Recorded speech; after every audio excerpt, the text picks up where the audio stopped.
The director wanted us to rehearse early this morning so that we could relax and be fresh for tomorrow night's performance.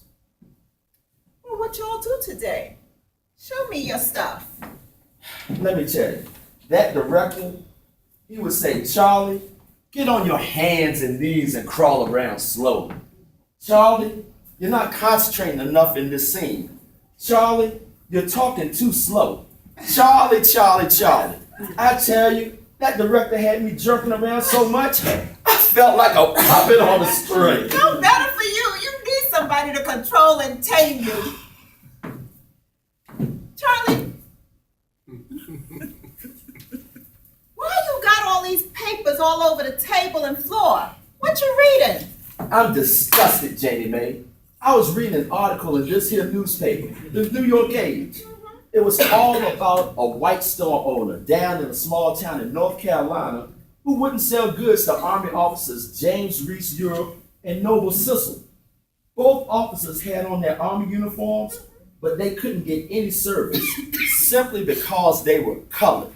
I just don't understand why President Woodrow Wilson would allow colored troops to fight and die for this country and still receive this kind of treatment.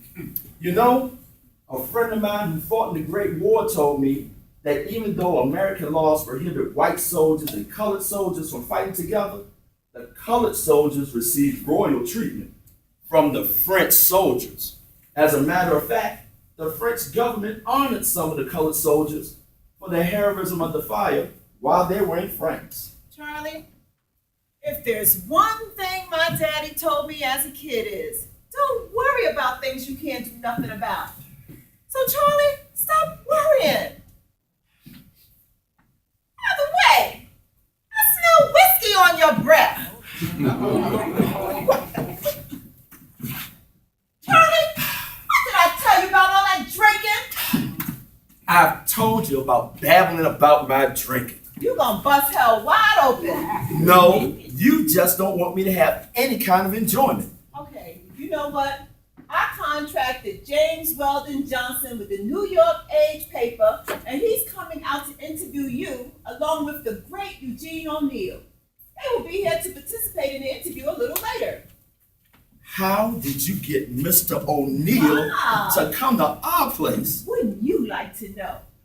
Just remember, you're not the only sharp knife in the drawer in this house. I also asked Reverend A.J. Smith, pastor of the Harlem Community Church, to come and have some prayers with you.